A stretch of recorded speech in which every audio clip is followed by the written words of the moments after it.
اسے پتا ہے کہ اس نے آپ کے ساتھ کیا کیا ہے اور اسے فرق نہیں پڑتا. ایگزیکٹلی اسے پتا ہے کہ اس نے آپ کے ساتھ کیا کیا ہے, آپ اس کی وجہ سے کتنے تڑپے ہیں, آپ کو کتنا دکھ ہے, آپ کو کتنی کمی ہے, آپ اسے کتنا یاد کرتے, اسے سب کچھ پتا ہے, لیکن اسے فرق نہیں پڑتا. نہیں پڑتا. So what? جہاں انہیں فرق نہیں پڑتا وہاں آپ کو بھی فرق پڑنا روکنا ہوگا.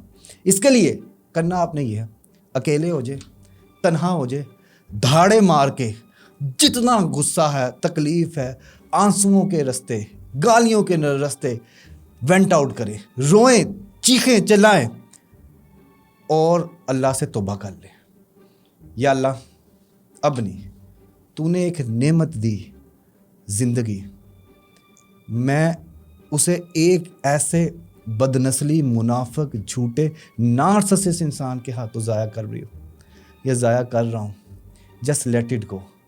خود کو تکلیف دینا چھوڑو, خود کو یہ اذیت دینا چھوڑو اس انسان کے بارے میں جس نے آپ کو کچرے کی طرح پھینک دیا, ٹیشو کی طرح یوز کیا, ڈول کی طرح کھیل کے آپ کا ستیہ ناش مار کے چھوڑ کے آگے چلا گیا.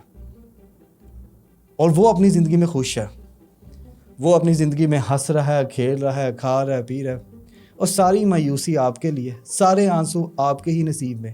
نہیں, آپ خوشی ڈیزرو کرتے ہو. زندگی میں ایک ورڈ ہوتا ہے سیکنڈ چانس. اگر آپ زندہ ہیں, سانس لے رہے ہیں, تو سیکنڈ چانس آنا ہے, اور وہ آپ نے کریٹ کرنا ہے.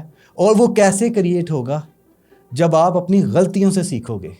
آپ نے اوور لو کیا ہوگا, اوور رسپیکٹ کیا ہوگا, لوگوں کو ان کی اوقات سے زیادہ عزت دی ہوگی. یہ غلطی نہیں کرنی. آپ خوشی ڈیزرو کرتے ہیں, آپ سکون ڈیزرو کرتے ہیں. اگر آپ اسی طرح کے مسئلوں میں پھنسے ہوئے ہیں اور آپ کو میری مدد کی ضرورت ہے, پتہ نہیں چل رہا, پروفائل میں دیے گئے نمبر پہ رابطہ کر کے 1-on-1 online counselling session book کریں, کیونکہ خوشی اور سکون آپ کا مقدر ہے.